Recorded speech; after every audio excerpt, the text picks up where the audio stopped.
Histlander, also known as Historical Highlander, also known as TCG, but half your games are up against Tengu Plant. If you're not familiar with Miyamoto 27's honestly greatest Yu-Gi-Oh! Alternative format of all time, I've got a video in the description explaining the intricacies, but for those of you who just need a refresher, here's a brief explanation. Histlander is an attempt at competitive cross-banlist play. You bring 2 decks for every best-of-3 match. One's from pre-Duelist Alliance Yu-Gi-Oh! Called Classic, and one's from post-Duelist Alliance Yu-Gi-Oh! Called Modern. There's a 30-card deck minimum, decks are Highlander, and they can only include cards printed within a 2-year period. There are very short in-year ban lists and exceptions to the Highlander rule, but a good rule of thumb is that any deck that was playably strong for a long period of time is extremely good. If competitive cross-ban list play sounds up your alley, if you've got a hankering to roll out the red carpet for Gladiator Beasts, for example, this video is being posted alongside a free monthly tournament with awesome prizes in playmats, field centers, and tokens. The curator, Miyamoto27, will also be donating $10 in charity per entrant to the tournament. That's right, you can sit on your ass, play Yu-Gi-Oh! And go 0-5, and it still counts as activism. Just check the Discord below the video and sign up. The community is very friendly and would love to help you recreate whatever garbage brew you were playing in 2011. Now, I could get deep in detail about what decks are playable where, but I've always been of the opinion that the best advertisement for a format is seeing it played. So I'm going to give you a look at last month's finals, featuring myself. But first, a quick deck tech about the decks I played to get there. Up first is my classic brew, 2011 and 2012 Dino Rabbit. Now, I can't take credit for inventing Dino Rabbit, nor can I take credit for inventing this list, which was mostly pioneered by CocoBird001. Those of you familiar with my 10-minute testing series by this point should already know my strengths don't lie in deck building or in-game decision-making.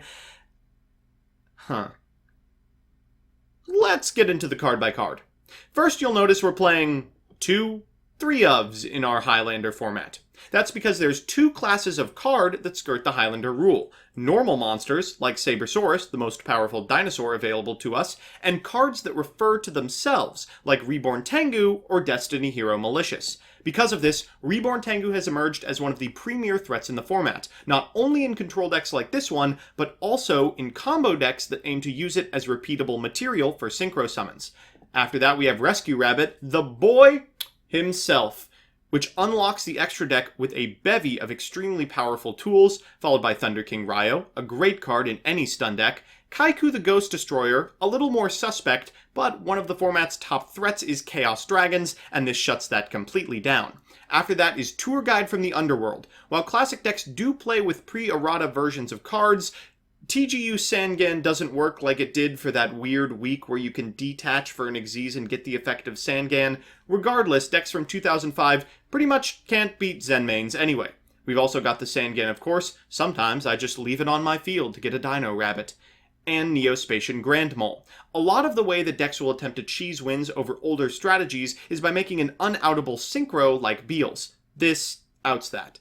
For spells, we are on some good ones. Heavy Storm, Dark Hole, Pot of Avarice, Soul Taker, Pot of Duality, Mystical Space Typhoon, and Forbidden Lance. I didn't like Forbidden Lance at all. I would cut it for another TGU target. After that are the traps, Bottomless Trap Hole, Mirror Force, Torrential Tribute, Phoenix Wing Wind Blast, Dimensional Prison, Karma Cut, Compulsory Evacuation Device, Fiendish Chain, Skill Drain, Solemn Judgment, and Solemn Warning. I tried to play a couple of traps that, while not particularly good, did answer threats that were otherwise unanswerable, like Karma Cut and Phoenix Wing.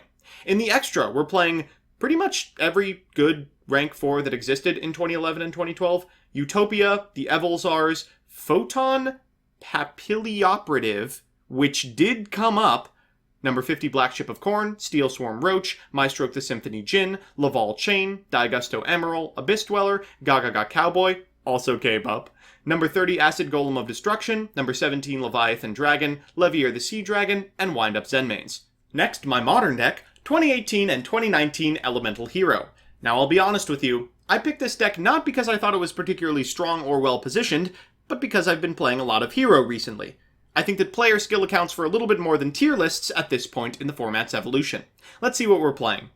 Plasma, Honest Neos, Ferris, Dynatag, a Dusted Gold, Keeper of Dragon Magic is a little bit suspect, but does find Fusion Destiny, Stratos, Celestial, Decider, Draw Guy, Solid Soldier, Shadow Mist, Vion, Monk, Minimum Ray, and Increase. Ash Blossom and Joyous Spring rounds out the monsters. Next, we're on Dark Calling, Raigeki, Polymerization, Reinforcement of the Army, Fusion Destiny, Dark Hole, Foolish Burial, Monster Reborn, Mask Change, Called by the Grave, Twin Twisters, Infip, and Solemn Judgment.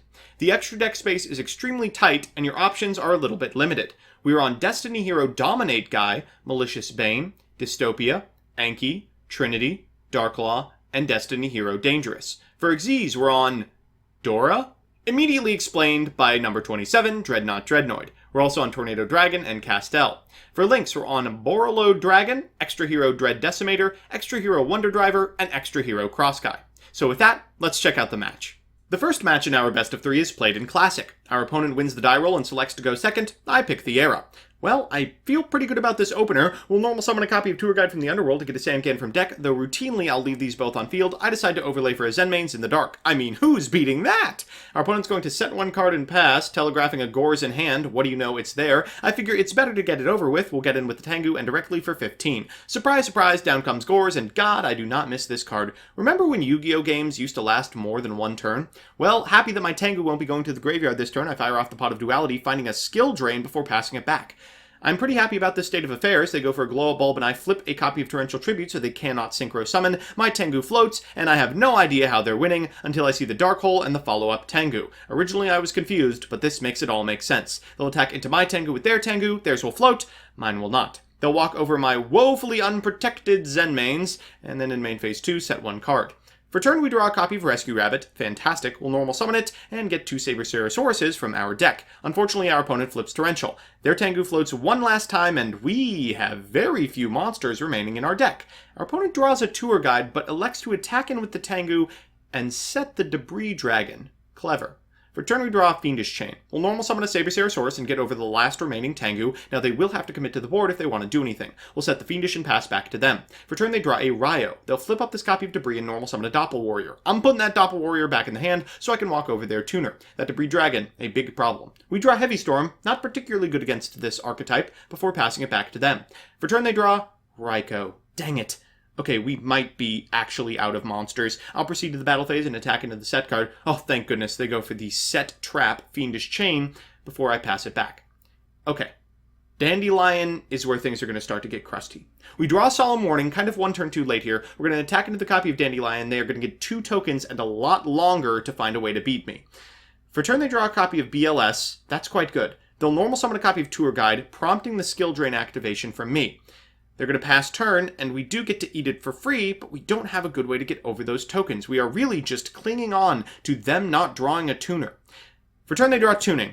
They elect to go for a Thunder King instead, setting the tuning as a bluff, but they know I won't crash because I play such a low monster count. I'll attack into this set token before passing back to them. This back and forth is making my head hurt. They'll pass, putting the onus on me to commit to the board. That's frustrating to me because I know there's a potentiality they have something like a Heavy Storm.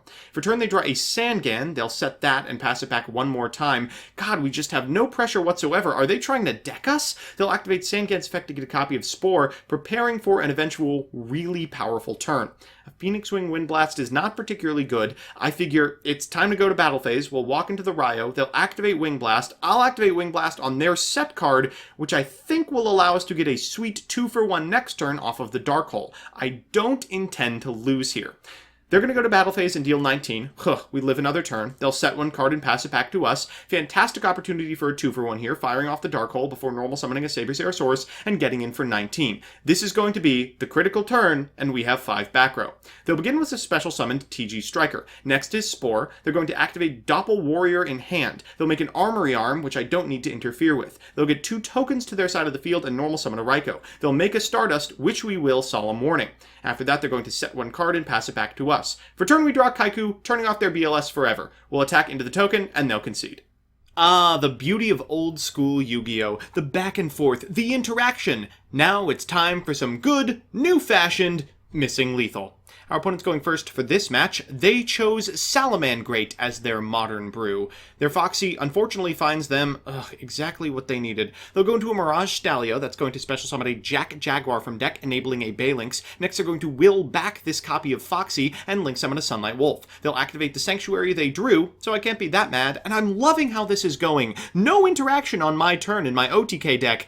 We're gonna have to play through Rage. Okay, still no big deal. We can bait out the Rage early if we're clever. We're going to go for Summoner Monk, then activate its effect. We're going to summon from deck a copy of Stratos, which will add a hero to our hand. Next, we'll overlay for a Tornado Dragon, targeting the Rage and prompting it way early. Should be a hop, a skip, and a jump to lethal from this position. All I have to do is make Trinity, something I completely forgot to do.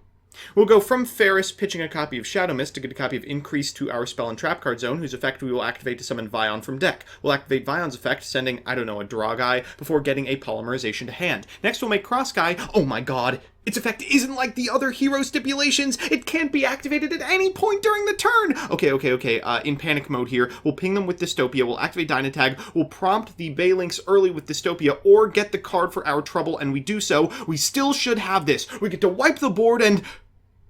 Oh my god, no, wait. Oh, we're 300 off lethal? Okay, well, I mean, they're out of pretty much everything. The Foxy's their last relevant monster. It whiffs. What could they realistically accomplish? They're going to go for a Jack Jaguar into a Sunlight Wolf into a Sunlight Wolf. They'll activate Will of the Salamangrate's second effect, bringing back a Jack Jaguar and a Falco. They'll activate Sunlight Wolf to get this copy of Foxy back, and oh my god. No. Okay, so Borreload is going to attack into Evil Hero Malicious Bane, and then in main phase 2, they'll activate Malicious Bane, wiping our field. This is not good. Twin Twister is just about the worst thing we could draw off the top, but it is a spell, so we're going to be able to normal summon the Decider and pass. Our ticket out of this is the Honesty Neos. He'll activate Borreload Dragon to decrease the attack of the Decider. No big deal. All we gotta find is another hero. They're gonna go from Foxy into... Oh, thank god, another whiff. They'll Falco the Foxy back, and even this resource loop is so great. They're gonna activate Will of the Salamangrate, to which we will respond with Twin Twister. We have exactly one turn to find off the top of our deck any hero that will be able to get over this Borreload Dragon for 300 points of damage with Honesty Neos in our hand and Increase on our side of the field. Phoenix is going to pop the Increase. There are so many outs from Transcode Talker and... Ash. We drew Ash. Anything would have done it. Ash. Well, for the third consecutive turn in a row, the Foxy's going to whiff. They're going to go into Falco once again before making a Sunlight Wolf and activating its effect. That's going to add Rage back, and yeah, there's pretty much no way I can win from this position. For turn we draw a Foolish Burial, we'll activate it, realize we don't have any good targets left, and concede. Well, if we lose the match from this position, it's our own damn fault. I've chosen Classic for Game 3, and our opponent has chosen Second. We failed to draw any monsters, but it's like my mother used to say, you can't trigger Gores if you never attack. Our opponent's going to set 2 and pass back to us. For turn we draw another trap. I'm going to keep setting them if you keep giving them to me. For turn our opponent's going to flip up this copy of Raikou Lightsworn Hunter and target our set trap. Unfortunately, it's Mirror Force. And they hit a Dandelion, you're kidding me. They're going to normal summon a Glow Up Bulb, and now the Synchro Summoning begins. They'll formula into a Catastor. Well, Catastor is not terrible. We have outs to that. For turn we draw a Tour Guide. Alright, we'll activate the effect of Tour Guide, and we can't rely on Zenmaines alone to get us through this game, so I'm going to keep the Sangan. We'll pass back to our opponent, who for their turn will normal summon a Sangan of their own. They'll attack into our Tour Guide, set 1 card, and pass. For turn we draw... Okay, that's much cleaner. We're going to set a Compulse and pass it back to our opponent. Now, I'm hoping that they attack with the... Yes! The Sangan! We get to Dimpriz the Sangan! I never get to do that. They'll pass back to us, and we draw a Sabersaurus for turn. It's time to play Who's the Beatdown. That Compulse is going to put that Catastor back in hand, and it's time to get attacking. We'll get in for 1,000 and 1,900 before passing it back to our opponent. I know they have the inevitability. That combo is going to land eventually. They're going to set 1 card and pass it back to us. Unfortunately for us, that set card is a removal spell. We'll attack into it with a Sabersaurus, losing our Saurus in the process, but we get in for another cool 1,000. We'll pass back to them, not setting the Solemn, fearing something like a Heavy Storm. They're going to normal summon a Ryo, I'll Torrential Tribute here, getting my Sangan activation, and a copy of Rescue Rabbit to hand. Now, you might think I'm afeared of those set cards, not after I Heavy Storm. We'll go into Rescue Rabbit. We're going into the 2 dinosaurs. I can taste victory. All we have to do is make a Gaga Cowboy in main phase 2 and... No... Well, all of a sudden, I'm hoping not to die. We're going to overlay for Utopia. I think that gives me the highest chance of living. Our opponent's going to activate Tuning off the top. Ugh, frustrating. Even in this format, they're bringing back Gub to go into Stardust. Ugh, before going to Junk Synchron to bring Gub back. They'll summon the Doppel Warrior from hand and go into Scrap Dragon. Unfortunately, that demands that I Solemn it. It'll trigger in Graveyard for nothing. Then they'll Doppel Warrior off of it, going to the Graveyard for the TG Hybrid Librarian. They'll bring out Quick Draw and Junk Archer. Junk Archer is how we lose finals? So that's a brief introduction to Histlander. If that type of gameplay seems your speed, or if you think you can do better than me just because I missed lethal 3 turns in a row, check out the Discord and the sign-up sheet below. I hope to see you in Swiss.